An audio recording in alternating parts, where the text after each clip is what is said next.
I don't have a doorbell camera, so when someone raps at my door, I never know who it is. You can say the same thing about any old M. Night Shyamalan movie. You just never know what you're going to get. Is it going to be a limp attempt at symbolism or a true shocker? Now, granted, Shyamalan has been on a bit of an upswing recently. I was amused by The Visit, and I liked Split quite a bit. But then again, Glass was a huge letdown, and Old left me cold. So which Shyamalan showed up for Knock at the Cabin? Let's rap.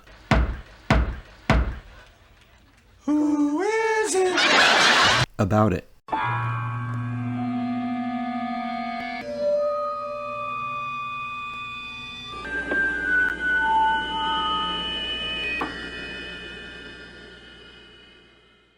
Welcome back to ML Miller Frights.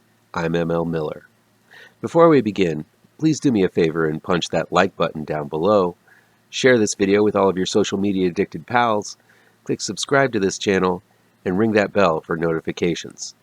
Knock at the Cabin is new in theaters now. It's directed by M. Night Shyamalan and written by M. Night Shyamalan, Steve Desmond, and Michael Sherman, based on the book Cabin at the End of the World by Paul Tremblay. While vacationing at a cabin by a lake, a little girl named Wen, played by Kristen Q, and her two dads, Eric, played by Mindhunter's Jonathan Groff, and Andrew, played by Ben Aldridge, are met by unexpected guests knocking on their cabin door. Four obviously emotional people, led by a weeping man monster, Leonard, played by Dave Bautista, show up, break in, tie up Eric and Andrew, and tell them if they don't kill one of the members of their family, the world is going to end. As the day goes on, the group continue to ask the family to sacrifice one of their own, and when they don't, the home invaders promise a world catastrophe. Will the two dads choose the safety of their own family over the fate of the world? Well, that's what the movie's all about.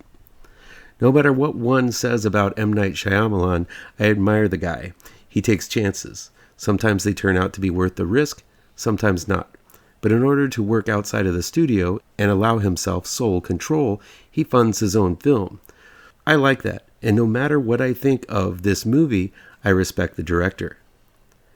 That said, I fear Knock at the Cabin is one of his misfires. It's not as bad as The Happening, but it really doesn't ever land the drama and suspense that Shyamalan is shooting for. The film plays out like a one-location stage performance, and while I never really felt a lag in the momentum of the plot, as I gathered pics for this video, I found myself finding the same ones from different angles, realizing that there really isn't a lot of variation in terms of setting, the action in the frame, and special effects. It's a dialogue-heavy film, which is fine. Most of Shyamalan's films are, but this one is especially so because the bulk of the movie is just two guys tied to a chair while four people stand over them and talk to them.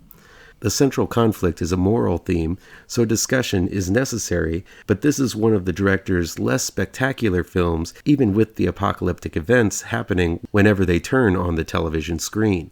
The good news is that the acting is above average throughout. I've always loved the somewhat robotic, yet nevertheless likable Jonathan Groff. Here he's able to convey some very deep emotion with his love for his partner Andrew. Ben Aldridge, who plays Andrew, is equally good at conveying the sense of danger and desperation as the two men are forced to make a moral decision by the end of the film. Groff, who seems to have some religion in his background and a good relationship with his mother, comes from a different point of view than Ben, who is estranged from his parents and seems to have no kind of religious background. This causes somewhat of a wedge between these partners. Each is believable as part of a loving couple who couldn't even fathom losing the other. At the other side of the door is Old's Nikki Amuka Bird, Radium Girl's Abby Quinn, and Servant's Rupert Grint. Each are given their own moment to amp up the drama, and the film allows each of them time to tell their tragic stories. Grint is especially good and continues to impress me with his dramatic strength in playing against the squeaky clean Ron Weasley character he played for so long in the Harry Potter films. That said, most everyone feels as if they are playing roles rather than characters. They function as symbols rather than real people, and that left me not really caring for their combined plights. Little Christian Qui occasionally has some difficulty delivering some of the more nuanced moments, but she serves as being as cute as a button on a button and is mostly watchable throughout. But the real standout and the reason to see Knock at the Cabin is Dave Bautista. Sure, he's great at action and comedy, but wow, most of the monologues come from him and he nails it each and every time. His character is so sympathetic. He's this big, puffy, muscular teddy bear. Even with actors who most likely have played many more dramatic roles than him, Bautista steals every scene he's in. And he's pretty much in the entire film. Yes, the man is physically imposing, but holy crap does he command every scene and fills it with such sadness and regret for the deeds he is being forced to do. While the guy is already a star, this film should open a lot of doors for this actor who surprised me at how versatile he really is. That said, once the credits rolled, I found myself with an overwhelming feeling of being underwhelmed. Knock at the Cabin is a film with a wonderful premise, but I just don't feel like it stuck the landing during the climactic final moments. The actors did fine, but for some reason the sense of urgency and concern that I feel I should have had just wasn't there, and that's all on Shyamalan's shoulders. The news reports telling us about the apocalyptic disasters going on were very unsettling, but for me, I feel the news report scenes were much more suspenseful in another one of Shyamalan's more successful films, Signs. Maybe it was the music, maybe it was the vague rules of the film, maybe it was the limited locale, or maybe it was just the fact that the director failed to convey the emotion that he has done so well in the past.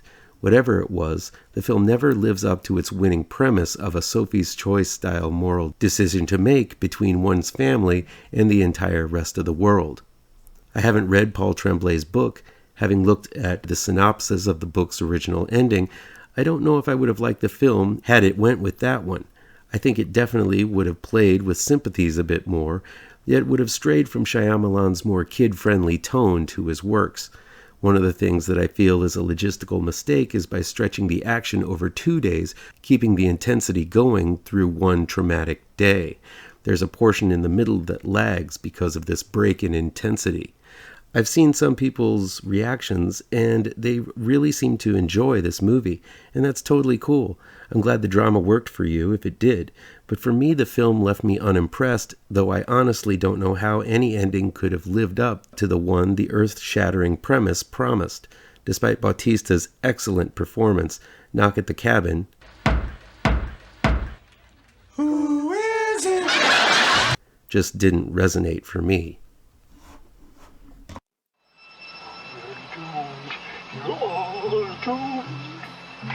You're doomed to live the life you're meant to be, stuck inside your reality.